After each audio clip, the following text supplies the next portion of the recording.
1984 ഏതാനും ചില സിനിമകളിലൊക്കെ മുഖം കാണിച്ചിട്ടുണ്ടെന്നല്ലാതെ അതുകൊണ്ട് ജീവിക്കാനെന്നുള്ള ഒരു സംഭവമായിട്ടില്ല.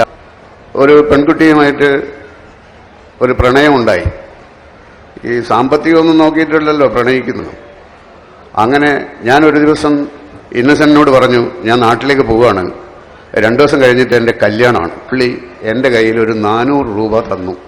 ഞാൻ ചോദിച്ചു, നിങ്ങളുടെ കയ്യിൽ പൈസയൊന്നുമില്ലല്ലോ, ഇതെവിടുന്ന് ഈ 400 രൂപ കിട്ടി? അപ്പോൾ പുള്ളി പറഞ്ഞു, ആലീസിൻ്റെ വള.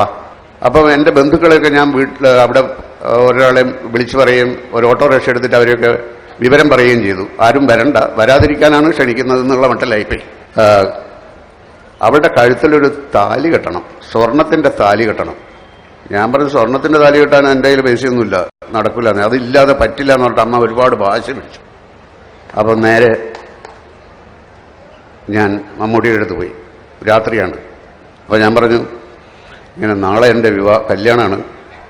നാളെ റെയിൽവേ ഓഫീസിൽ വെച്ചിട്ട് ആരെയും ക്ഷണിക്കുന്നൊന്നുമില്ല, എനിക്കൊരു 2000 രൂപ വേണം, ഒരാവശ്യമുണ്ടെന്ന് പറഞ്ഞു.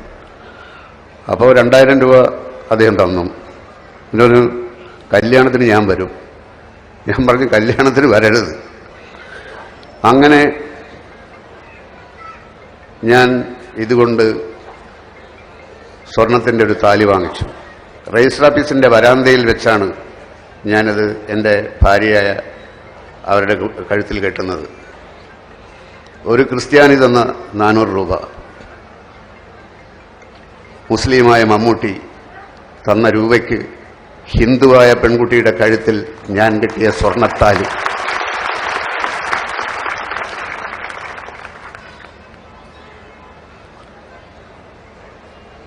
എന്ത് മതം, ആരുടെ മതം, എവിടെയുള്ള മതം, ഒന്നിലും നമ്മൾ വിശ്വസിക്കാതിരിക്കുന്നത് നല്ലത്. അല്ലെങ്കിൽ എല്ലാത്തിലും വിശ്വസിക്കണം. ജ്ഞാനമാണീശ്വരൻ, സ്നേഹമാണീശ്വരൻ, നന്മയാണീശ്വരൻ, നമ്മിലാണീശ്വരൻ.